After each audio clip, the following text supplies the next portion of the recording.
ඉතින් ලංකාවේ දැන් ලොකු වැරදි මතයක් තියෙනවා මොබයිල් ෆෝන් වලට අකුණු ගන්නවා කියලා. පට්ටපල් බොරු ඒක.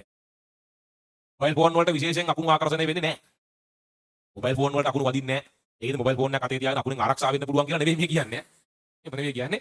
ඒ උට අකුණක් වදින්න තියෙනවා නම් කොහොමවත් වදිනවා. ෆෝන් එකක් තිබ්බ නැත්නම් වදිනවා. මං කියන්නේ ෆෝන් එක නිසා විශේෂ ආකර්ෂණයක් එන්නේ නැහැ. ඒ බොරු එහෙම වෙන්නේ නැහැ. ෆෝන් එකට ඇදලා ඉන්නේ නැහැ. ඒකේ තියෙන මේ මයික්‍රෝ ඇම්පියර් ගානක් ඇදෙන. ඒකට මේ අකෝල් එකක් අරගෙන අකුණු ගහලා ගියාම මේ අකුණක් වදිනවා නම් ෆෝන් එකකින් දැනේ කොහොමවත් වදින එකක් ඒක. ෆෝන් එකට විශේෂයෙන් වදින ලෑන්ඩ් ෆෝන්ස් වලට වදින්න තියෙන ඊට වඩා සෑහෙන්න වැඩි. මොකද ඒවා කේබල් වලින් යන්නේ. වාර හරහා යන්නේ. ඒකට ඒක අර කියන කොහේ හරි තියෙන ට්‍රාන්ස්මිෂන් කරන තරකට වදිනාට පස්සේ ඒක කේබල් එක කරා එන්න පුළුවන්. ඒකට ගෙදර ගෙදර තියෙන ෆෝන් එකක් හරි මොකක් හරි ප්ලග් කරලා තිබ්බම ට්‍රාන්ස්ෆෝමර් එකට වදිනු කරන්ට් එකක් අකුණක් වදිනොත් ඒක දිගේ අර කරන්ට් වයර් දිගේ අකුණ එන්න පුළුවන්. එහෙම තමයි ඔය ගෙවල් තියෙන ටීවී යනම නම් පිටින්නේ එහෙමයි. ප්ලග් කරලා තිබ්බම ප්ලග් එක කරා එනවා. ෆෝන් එකක් ප්ලග් කරලා තිබ්බොත් charge වෙන්න ගහලා තිබ්බොත් එහෙම එන්න පුළුවන්. ප්ලග් කරලා තියෙන ඕන එකට වදින්න පුළුවන්. ඒකට UPS නම් මනම් දාලා තිබ්බොත් UPS එක තමයි යන්නේ අරක ඉතුරු එක බේර ගන්න පුළුවන් තමයි. මම ලොකු එකක් ආවොත් දෙක තුනම යන්නත් ඉඩ තියෙනවා.